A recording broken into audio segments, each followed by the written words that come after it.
Boa noite a todos. Hoje, 30 de setembro de 2019, nós estamos reunidos para estudarmos a obra A Caminho da Luz. E hoje nós vamos estudar o período do terror. Rogamos que o nosso Senhor Jesus e que os nossos amigos espirituais possam nos conduzir sempre, mais uma vez, nesse nosso trabalho. Vamos lá então, período do terror. Ainda, nós estamos retratando a Revolução Francesa.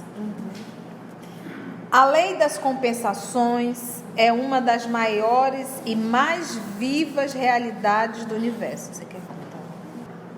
Sob as suas disposições sábias e justas, a cidade de Paris teria de ser, ainda por muito tempo, o teatro de trágicos acontecimentos.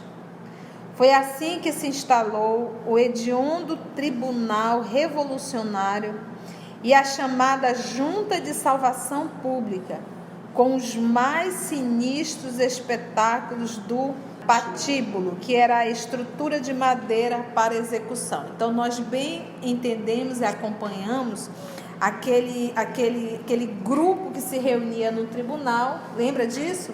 Para ali decidir a vida de muitos. Lembra? Naquelas reuniões, sem julgamento.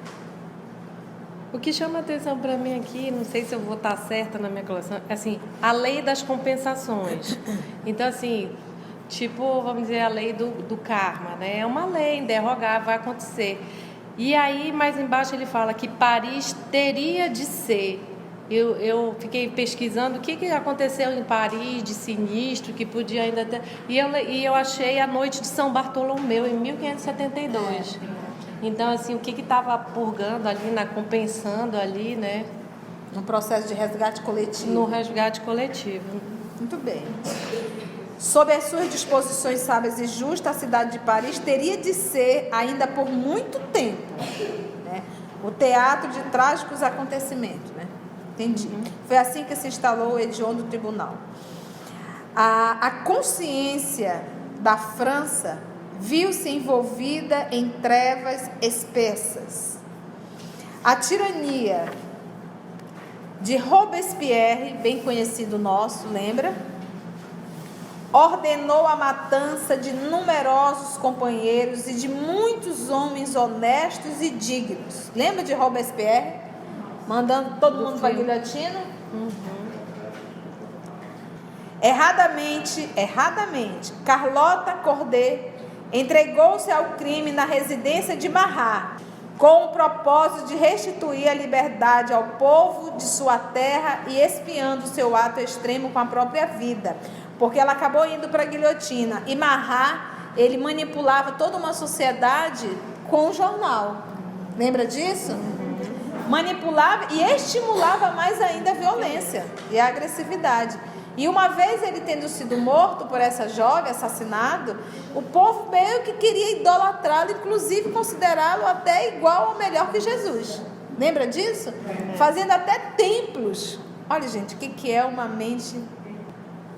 Chamou de erradamente Carlota Corday, erradamente, porque foi uma atitude equivocada dela, né? Como é que você vai plantar paz matando? Então ele diz assim: Robespierre Luiz ordenou a matança de numerosos companheiros e de muitos homens honestos e dignos.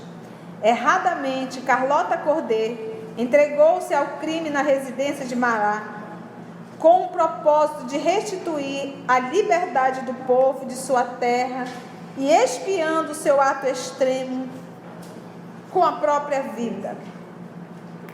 Ocasiões houve em que subiram ao palanque, mais de 20 pessoas por dia, mas Robespierre e seus sequazes não tardaram muito a subir igualmente os degraus do local de execução, em face da reação das massas anônimas e sofredoras. Lembra que foi aquele movimento que a Carla contou, que ele disse que tira uma nova lista, né, Carla? Conta aí pra gente.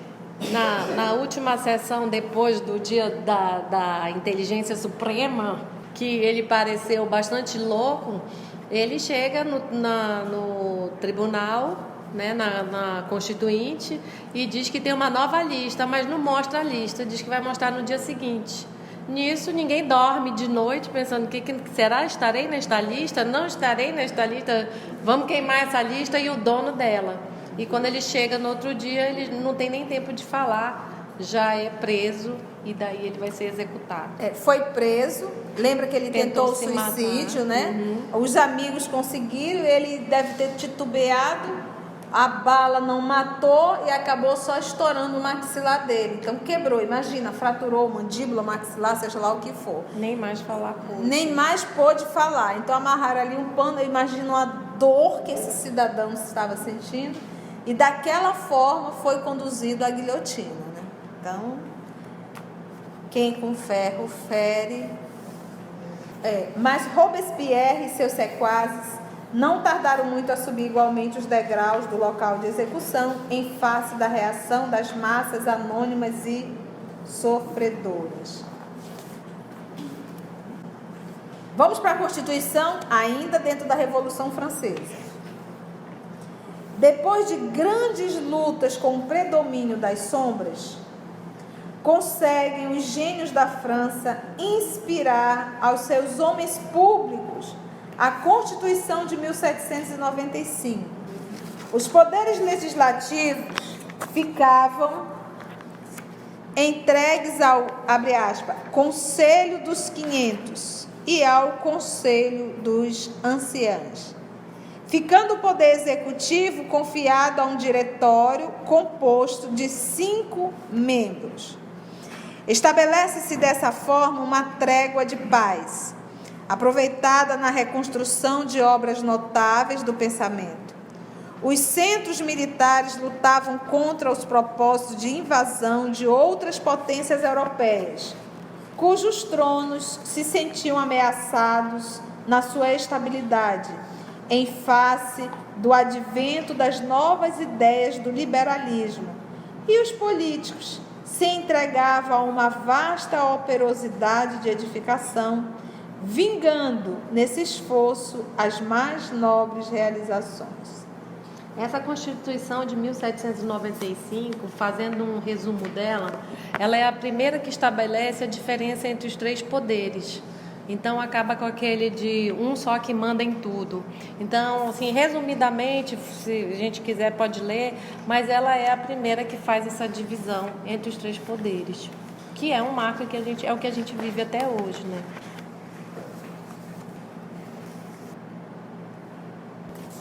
Ele finaliza dizendo assim: contudo, a França, depois dos seus desvarios de liberdade, estava ameaçada de invasão e desmembramento. Povos existem, porém, que se fazem credores da assistência do alto. Era o caso da França, né? No cumprimento de suas elevadas obrigações junto de outras coletividades do planeta. Assim, com atribuições de missionário, olha só, atribuições de missionário, foi Napoleão Bonaparte, filho de obscura família corsa, né, que é de Córcega, é uma região da França, é uma ilha, tá? Chamado as culminâncias do poder. Então, Napoleão Bonaparte, assim com atribuições de missionários, foi Napoleão Bonaparte.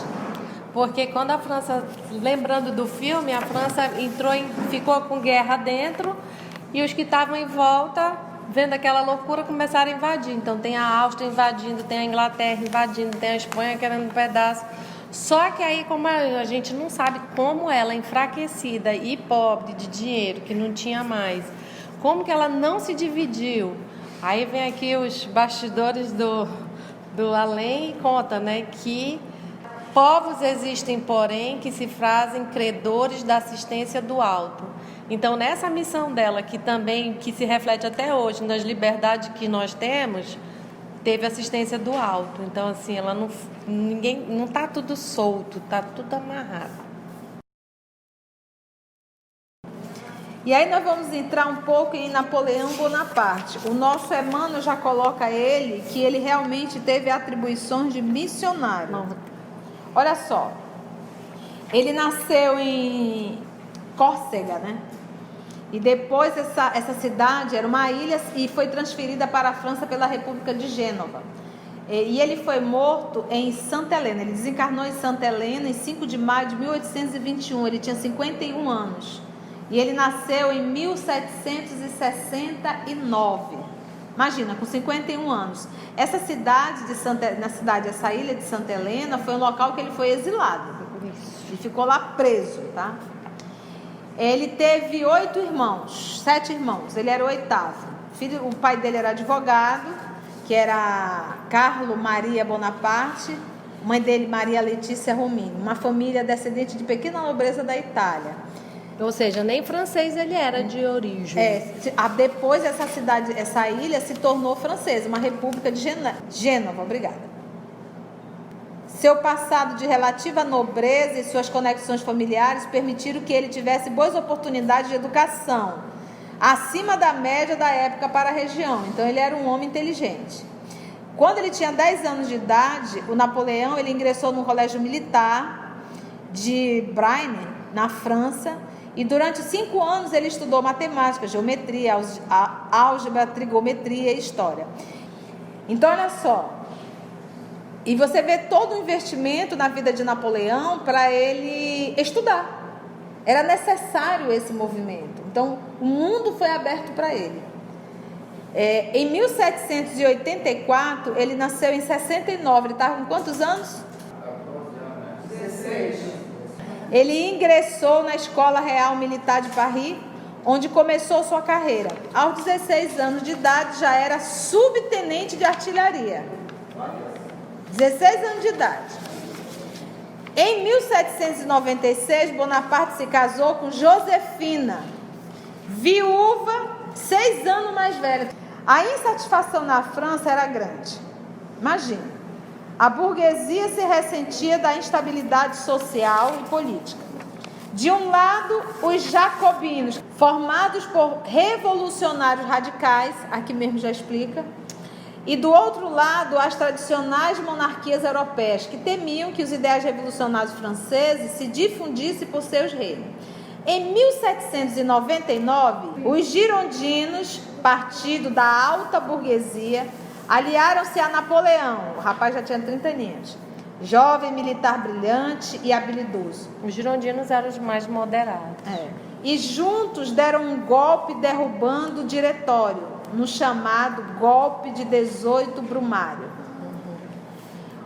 Isso foi em 1799. O fim do processo revolucionário na França, com o golpe 18 de Brumário, marcou o início de um novo período na história francesa e, consequentemente, da Europa, a Era Napoleônica. Pode-se dividir seu governo em 3 partes de Napoleão. No consulado, que ele ficou de 1799 até 1804, nós temos aí 5 anos. No Império, o cidadão ficou de 1800, que é quando ele se tornou, ele se autodenominou imperador, né? De 1804 até 1815, praticamente 20 anos de império. Somando tudo. 1804 até 1815. E aí depois teve o governo dos 100 dias, que ele ficou só em 1815. Ele foi, voltou, achou que ia ficar, mas realmente o grupo não deixou. Napoleão ele é nomeado primeiro cônsul depois do cônsul vitalício. Em 1804 ele foi aclamado pelo povo e sagrado pelo Papa. Napoleão se nomeou imperador da França. Ele tirou a coroa da mão do Papa. O Papa era o Pio VII. Ele vai falar já do Código Civil. Então a gente vai percebendo que o poder, a bajulação, fez com que a criatura se sentisse o próprio Deus.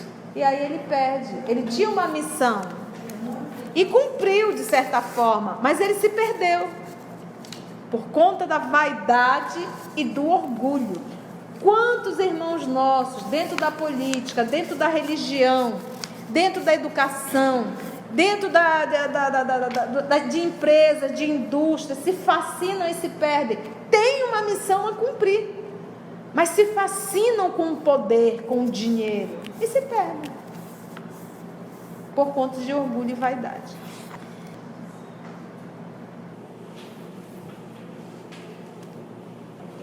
Muito bom, né, gente? Muito bom. Estamos já mais ou menos ambientados com Napoleão. Conhecemos um pouco a história dele. O que o nosso Emmanuel nos fala de Napoleão? O humilde soldado corso. Um humilde soldado corso, destinado a uma grande tarefa na organização social do século XIX. O homem era missionário. Agora vem ele, não soube compreender as finalidades da sua grandiosa missão. Não soube compreender. Bastaram as vitórias de Arcole e a de Rivoli, com a paz de Compofórmio em 1797, para que a vaidade e a ambição lhe ensombrassem o pensamento. Vaidade e ambição. A paz de Campofórmio era um tratado, foi um tratado assinado entre Francisco II, que era imperador romano germânico, e a República Francesa, vitoriosa ao final da campanha contra a primeira coligação, isso em 1797, ok? Ele tinha uma missão na organização social. Era. Só que aí ele se perde disso e vai para a guerra, para conquistar, voltar para o que a gente já tinha vindo, né? Depois do Império Romano, de conquistar, guerra. E aí ele volta para isso, aí que ele se perde. Porque internamente tem a organização que ele fez econômica, tem religiosa, tem o Código Civil. Era essa a missão dele, mas aí ele foi para fora. Exatamente, ele tinha que ter trabalhado dentro. E ele tinha a ideia de incentivar o consumo interno, entendeu? Não buscar fora. Ele fez tudo. A ideia era maravilhosa e estava conseguindo o movimento, mas aí a ganância. Então esse tratado, ele foi um tratado assinado entre Francisco II, que era o imperador romano germânico, e a República Francesa. A expedição ao Egito, que foi 1798 a 1799, muito antes da batalha, que é Waterloo foi a batalha, essa batalha só durou um dia, assinalava para o mundo espiritual a pouca eficácia do seu esforço, considerado o espírito de orgulho e de imperialismo que predominou nas suas energias transformadoras. A Batalha de Waterloo foi uma luta que durou apenas um dia, foi em 1815. Napoleão é derrotado pelos ingleses e seus aliados no campo de batalha, tá, gente? A derrota de Napoleão marca o fim do Império Napoleônico, considerado o espírito de orgulho e de imperialismo que predominou nas suas energias transformadoras. Assediado pelo sonho de domínio absoluto, Napoleão foi uma espécie de Maomé transviado da França do liberalismo. Assim como o profeta do Islã, pouco se aproximara do Evangelho, que a sua ação deveria validar também as atividades de Napoleão. As atividades de Napoleão pouco se aproximaram das ideias generosas que haviam conduzido o povo francês à Revolução. Sua história está igualmente cheia de traços brilhantes e escuros, demonstrando que a sua personalidade de general manteve-se oscilante entre as forças do bem e do mal. Com as suas vitórias, garantia a integridade do solo francês, mas espalhava a miséria e a ruína no seio de outros povos. No cumprimento da sua tarefa, organizava-se o Código Civil, estabelecendo as mais belas fórmulas do direito, mas difundia, olha o que ele diz, estabelecendo as mais belas fórmulas do direito, mas difundiam-se a pilhagem e o insulto à sagrada emancipação de outros, com o movimento dos seus exércitos na absorção e anexação de vários povos. É aquela coisa ainda do Alexandre o Grande, né? De conquista, conquista, conquista. Sua fronte de soldado pode ficar laureada para o mundo de tradições gloriosas. E verdade é que ele foi um missionário do alto, embora traído em suas próprias forças. É aquilo que a gente estuda. O maior inimigo, o que tem toda a capacidade de destruir a minha encarnação, sou eu mesmo. Ele disse, embora traído em suas próprias forças, mas no além, seu coração sentiu melhor a amplitude das suas obras. É que ele já morreu, tá?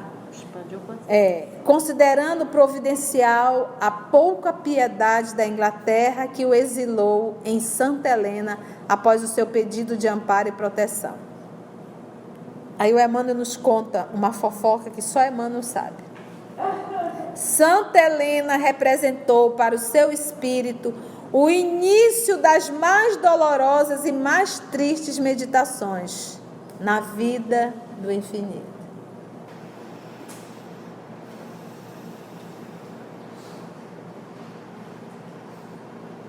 Sendo imperador, o cara se sentindo o próprio salvador da França. Ele não entendeu que ele tinha sido um escolhido para realizar um trabalho. E com o nosso Senhor é assim. O nosso Senhor é assim. Se não for tu, vai ser outro. Porque quando o trabalho é de Jesus, não há quem pare. Quando Ele quer, Ele quer. Foi o que aconteceu com o nosso querido Allan Kardec. E se eu falhar? Terão 1000 outros para fazer.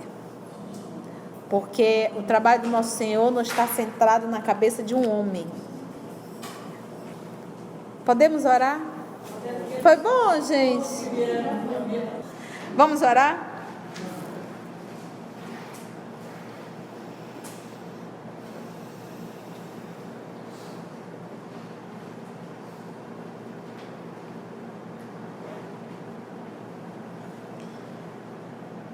Vamos então, queridos amigos, elevar o nosso pensamento ao nosso Mestre por excelência.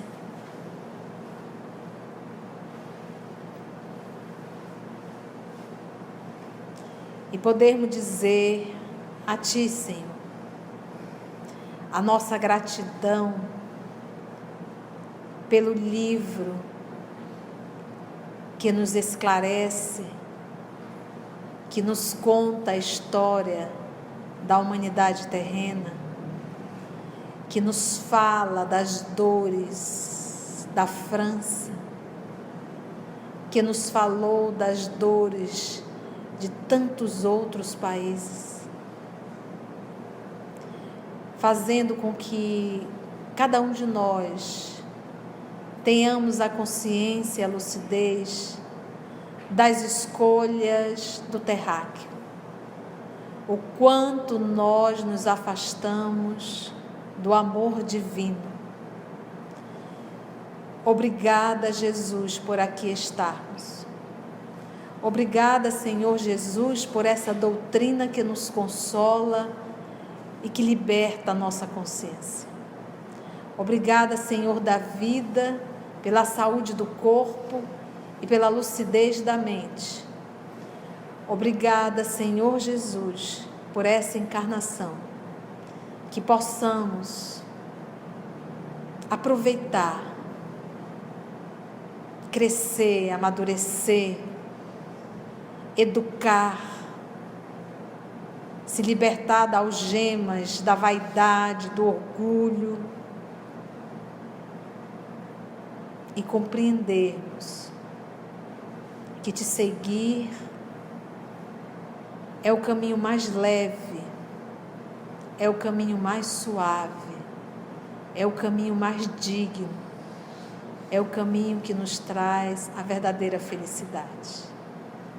Obrigada, amor de nossa vida. Obrigada a todos vocês, amigos espirituais, e que possamos, Senhor, se assim for da Tua vontade, retornarmos e darmos continuidade ao estudo. Graça te damos, Senhor.